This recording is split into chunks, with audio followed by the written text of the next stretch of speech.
جانب دیکھیں میرے پیچھے پیچھے آؤ. ساری قوم گزرتی چلی جا رہی ہے, سارے نوجوان چلے جا رہے ہیں, نہ کوئی داہنی طرف دیکھ رہا ہے, نہ کوئی بائیں جانب دیکھ رہا ہے, اور آواز آ رہی ہے. نہ مڑ کر کے بے درد قاتل نے دیکھا تو آتے رہے نینجا کیسے کیسے. سارے لشکری گزر جاتے ہیں, اور سب گزر گئے تو وہ پادری حاضر ہوئے, اور ان پادریوں نے کہا اے اسلامی لشکر کے سپہ سالار, ہم نے مان لیا کہ جب اسلامی نوجوانوں کے ذہن و فکر اور نگاہوں کے تقدس کا یہ حال ہے تو مذہب اسلام کے اور افراد کے پاکیزہ ماحول کا حال کیا ہوگا.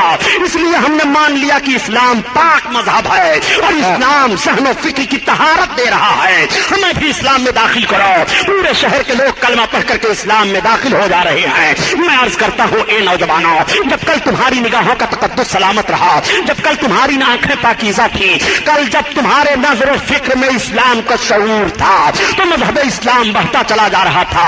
آخر اسلام تیرے چاہنے والے نہ رہے, اور جن کا تو چاہت تھا افسوس وہ حالے نہ رہے. یہ تو تاریخ کا وہ واقعہ میں نے آپ کے سامنے رکھا تاکہ امانت و صداقت کی ایک جھلک آپ کے ذہن و فکر میں آئے اور آپ اس پر عمل کرتے ہوئے دکھائی دیں. میرے آقا صلی اللہ تعالیٰ علیہ وسلم کی عمر شریف 14 برس کی ہے, اور 14-15 برس کے بیچ میں میرے سرکار امانت و صداقت کا لوہا مکہ میں منوا لیتے ہیں. عمر پاک میرے آقا کی بڑھتی جا رہی ہے, آگے میرے سرکار چلے جا رہے ہیں. جب آقا کریم صلی اللہ تعالیٰ علیہ وسلم کی عمر شریف 25 برس کی ہوئی, میرے آقا کی امانت و صداقت کا شہرہ پورے مکہ میں تھا.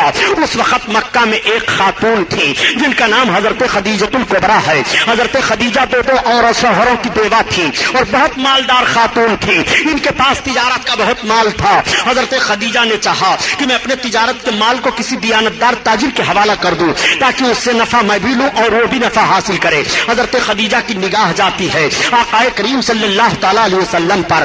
حضرت خدیجہ کی جب نکاح سرکار پر گئی اور حضرت خدیجہ نے سرکار سے راہ و رسم پیدا کیا تو اپنے مال تجارت کو حضرت خدیجہ نے دے دیا اور اپنے غلام کو بھی ساتھ میں کر دیا کہ ان کے ساتھ تجارت کرنے کے لیے جاؤ, ان کی حکم عدولی نہ کرنا اور ان کے ہر قدم پر ان کا حکم ماننا. غلام بھی ساتھ ہو لیتا ہے. میرے سرکار تجارتی قافلہ کے ساتھ 25 برس کی عمر شریف ہے, حضرت خدیجہ کے تجارت کے مال کو لے کر کے جا رہے ہیں. میرے سرکار جب مال تجارت کو لے کر کے گئے اور منڈی میں پہنچے تو سب سے پہلے آپ کا مال بکا, سب سے زیادہ آپ کے مال میں نفع ہوا.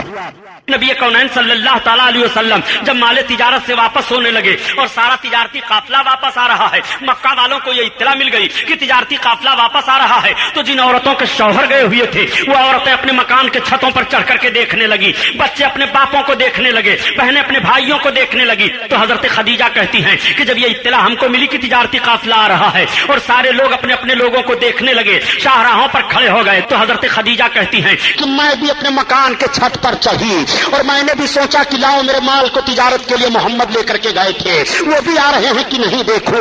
چنانچہ حضرت خدیجہ کہتی ہیں کہ جب میں اپنے مکان کے چھت سے دیکھنے لگی تو سب میں اونچے محمد دکھائی دے رہے تھے. سارے لوگوں کے ان پر تو دھوپ پڑ رہی ہے مگر محمد کے سر پر بادل سایہ کیے ہوئے چل رہا ہے اور وہ جو آگے بڑھ رہے ہیں, سایہ آگے بڑھتا چلا جا رہا ہے. میرے سرکار تشریف فرما ہوئے مکہ میں, تجارت کا حساب و کتاب ہوا, بڑا اچھا نفع ہوا. حضرت خدیجہ ایک روز خواب دیکھتی ہیں کہ آسمان سے چاند میری گود میں اتر رہا ہے اور وہ چاروں طرف پھیل گیا ہے. اس خواب کو انہوں نے اپنی سہیلی سے بیان کیا. ان کی سہیلی نے ان کے چچیرے بھائی ورقہ بن نوفل سے بیان کیا. ورقہ بن نوفل ان کے چچیرے بھائی تورات و زبور و انجیل کے بڑے بھاری عالم تھے. انہوں نے کہا اگر حقیقت میں خدیجہ نے خواب دیکھا ہے تو ان قریب نبی آخر الزماں سے اس کا رشتہ نکاح ہوگا. حضرت خدیجہ جب اس خواب کے تعبیر کو سنتی ہے تو سوچتی ہیں کہ میں نے تو عہد کر لیا ہے کہ اب میں شادی نہیں کروں گی, میں دو شوہروں کی بیوہ ہو چکی ہوں, مگر وہ کون نبی آخر الزماں ہے جن سے میرا رشتہ نکاح ہوگا.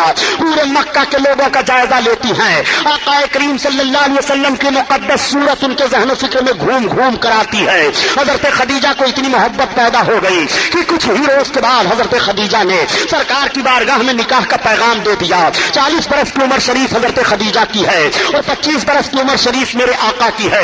یہ پہلی شادی میرے سرکار کی مکہ میں ہونے ہونے جا رہی ہے۔ آقا کریم نے اپنے چچا حضرت علی کے باپ ابو طالب سے مشورہ کیا۔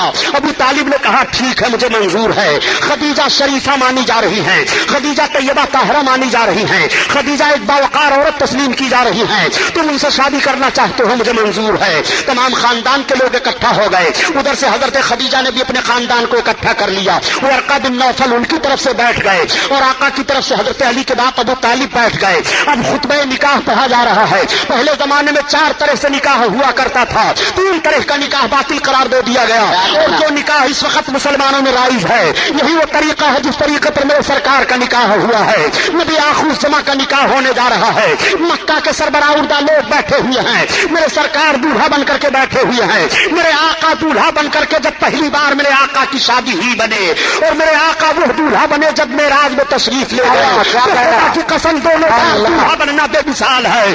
اعلیٰ حضرت عظیم البرکات معراج میں دولہا بننے کا نقشہ یوں کھینچتے ہیں کہ وہ سرور کی شوار رسالت جو عرش پہ جلوہ گر ہوئے تھے اور نئے نرالے رب کے ساما رب کے مہمان کے لیے تھے۔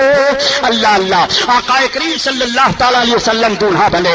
حضرت خدیجہ کے بھائی چچیرے ورقہ بن نوفل حضرت علی کے باپ ابو طالب سے کہتے ہیں کہ آپ خطبہ پڑھیے۔ اب حضرت علی کے باپ ابو طالب جب خطبہ پڑھنے کے لیے کھڑے ہوئے تو ساری تعریف آقا کی کرتے ہیں، اور جب خدیجہ کے بھائی چچیرے بھائی ورقہ بن نوفل کھڑے ہوئے تو وہ بھی ساری تعریف آقا کے کرتے ہیں۔ حضرت خدیجہ کا رشتے نکاح ہوا۔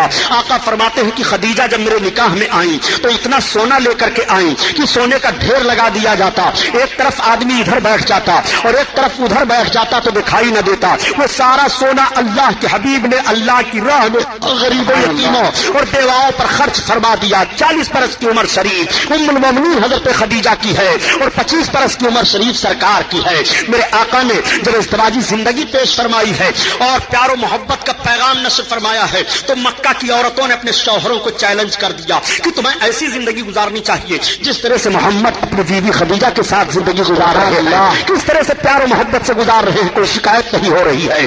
آقا کریم صلی اللہ علیہ وسلم کی مقدس زندگی آگے بڑھتی چلی جا رہی ہے۔ حضرت خدیجہ سے بچے پیدا ہوئے۔ حضرت فاطمہ الزہرا حضرت خدیجہ ہی کی بچی ہیں۔ آقا کریم صلی اللہ تعالی علیہ وسلم کی عمر شریف اب 40 برس کی ہو گئی ہے۔ اس عرصہ میں میرے سرکار تجارت کر رہے ہیں، اس عرصہ میں میرے سرکار ایک ازدواجی زندگی پیش فرما رہے ہیں، ایسا خوشگوار ماحول دے رہے ہیں کہ مکہ کے نوجوان اور مکہ کے سارے لوگ دیکھ دیکھ کر کے اپنی زندگی کو اسی نقش قدم پر مرتب کرنا چاہ رہے ہیں۔ آقا کی عمر شریف جب 40 برس کی ہو گئی تو میرے سرکار کو عبادت کا ذوق بڑھا ہوا ہے۔ سرکار عبادت فرمانے کے لیے غار حرا میں پہاڑی میں تشریف لے جایا کرتے تھے، جس کو آج کل جبل نور کہا جا رہا ہے۔ سرکار اس پہاڑی پر چڑھ کر کے، اس پہاڑی میں ایک کھوہ ہے، اس کھوہ میں جلوہ افروز ہو کر کے اپنے رب کو یاد کیا کرتے تھے۔ میں جب حج کرنے کے لیے گیا تھا پیارے، میں نے اندازہ لگایا کہ غار حرا اتنی اونچائی پر ہے، اس وقت تو راہ بنا ہوا ہے، ہوٹل بنے ہوئے ہیں، کھانے پینے کی سہولتیں ہو گئی ہیں، مگر آج سے 1400 برس پہلے اس کا ماحول کیا رہا ہوگا، یہ پہاڑی کس طرح سے رہی ہوگی۔ میرے سرکار صلی اللہ تعالیٰ علیہ وسلم اتنی اونچائی پر کیوں تشریف لے گئے عبادت فرمانے کے لیے؟ اور بھی مکہ میں تو پہاڑیاں ہیں، لیکن دیکھنے کے بعد صرف اندازہ یہ لگا، اور یہ بات صحیح ہے کہ میرے سرکار جہاں بیٹھ کر کے عبادت کر رہے تھے غار حرا میں، اگر وہاں سے دیکھا جائے تو کعبہ دکھائی دے رہا ہے، اس وقت بلڈنگیں بنی ہوئی ہیں۔ میرے سرکار جب اس وقت جلوہ افروز ہوتے رہے ہوں گے تو کعبہ کی چوکھٹ تک دکھائی دیتی رہی ہوگی۔ اللہ اللہ، اس لیے میرے سرکار اس پہاڑی کو منتخب فرماتے ہیں، کعبہ کو دیکھ رہے ہیں، عبادت فرما رہے ہیں۔ 40 برس کا عرصہ گزر گیا ہے، آپ عبادت کر رہے ہیں۔ آپ کی عبادت کا حال یہ تھا کہ کھانے پینے کا سامان آپ لے کر کے جایا کرتے تھے اور کئی کئی رات دن ہی عبادت فرمایا کرتے تھے۔ 40 برس کا عرصہ گزر گیا، اللہ تعالیٰ کی طرف سے حضرت جبریل علیہ السلام کو حکم ہوا، جبریل میرے محبوب کی بارگاہ میں وحی لے کر کے جاؤ اور میرے محبوب کو حکم سناؤ کہ اپنی نبوت و رسالت کا اعلان کریں، میرے توحید کا اعلان کریں، وحدانیت کا اعلان کریں۔ آج کچھ لوگ کہہ دیا کرتے ہیں کہ 40 برس کے بعد محمد کو نبوت ملی ہے۔ میں عرض کرتا ہوں جملہ سنبھالو، قلم سنبھالو، تاکہ ایمان کا جنازہ نہ نکل لے پائے۔ نبی کو 40 برس کے بعد نبوت نہیں ملتی ہے،